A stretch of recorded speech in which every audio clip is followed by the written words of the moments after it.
We're actually going to do a stock replacement intercooler on this one. Just, you know, everyone likes the race core, but it'd be cool to see a stock replacement one. You know, if the budget isn't there for a big one, we can still do a nice budget build and it still has some good gains to it. We have the stock replacement one. And I can't even remember if I got black or silver or not. I think it's silver. There you go.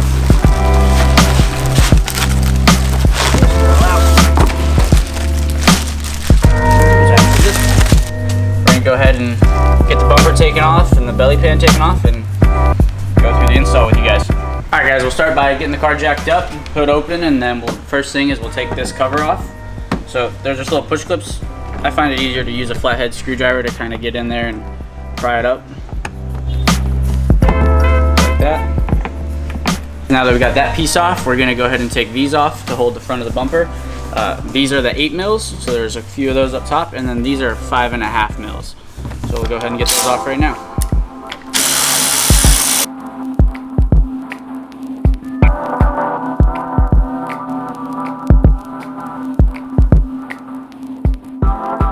Now that we got the top bumper bolts off, we're going to go ahead and get the bolts for the belly pan off.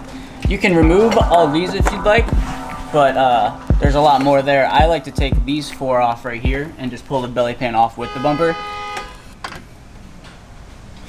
Want to redo that? No, you're good. Fuck it. All right.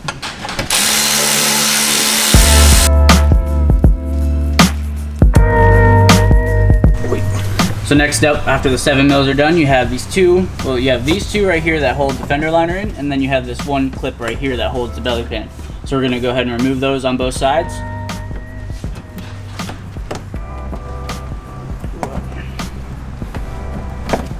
Then after these, you also have 3 fender liner clips up there that we'll show you in a sec that we have to get off as well. 1.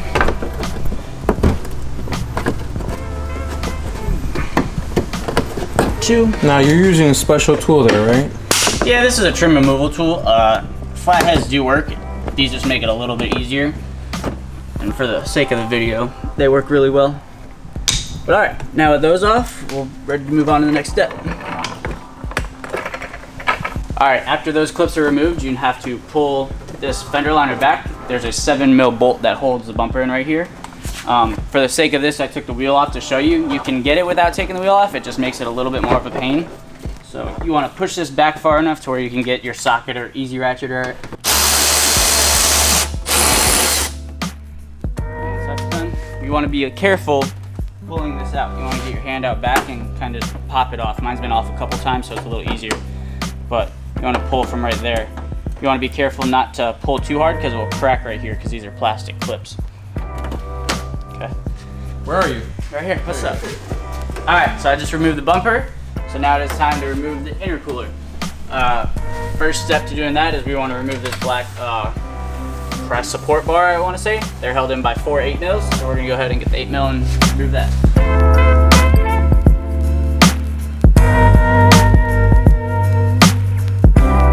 Getting that front support removed, we're going to go ahead and loosen the couplers on both sides. So they are 7 mils. Now it's off. On to the next side. There we go. Now we have to remove this right here. Pull that out. And then we have one more 10 mil on the other side we have to remove, and then she'll be ready to come out. Didn't have light. Yeah. Alright, now when removing the stock intercooler, you have this bracket right here that the intercooler sits on. So when removing it, you're going to want to get under it and push from the bottom up to get it off. I'm going to get under there and push it up. Right. On this side, there's this little clip you got to pull down, and it sits in there. And then you just push up, and it comes out of that clip, and there you go.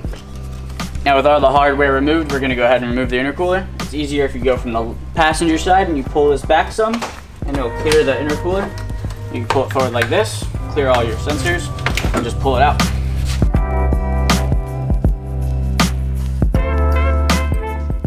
The stock intercooler off, we're going to go ahead and remove the sensor. It is a Torx T25. Remove that, we'll pull the sensor out.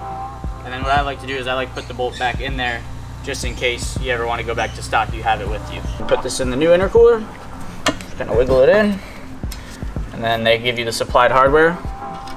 After removing the stock intercooler, you're going to want to put this one in the same way the old one came out. You want to make sure this sensor is behind this plastic piece. So we'll go ahead and slide it up in there like that.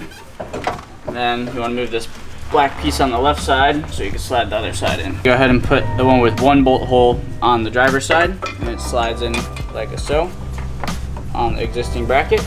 You can line her up. Maybe. The bracket with 2 bolt holes you're going to put on this side, and you actually use the factory 10 mil to hold the bracket in. Putting that one in. Then the supplied hardware. We got everything tightened back up. Install went awesome. Brackets are in. Harness is all plugged back in and tight, so we're gonna go ahead and put the bumper back on. We will have an install video on Alex's car on the charge pipes from CV Fab, so stay tuned.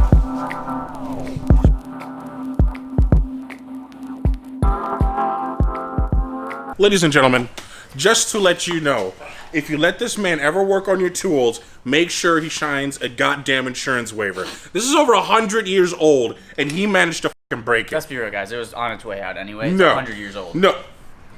Whatever, continue.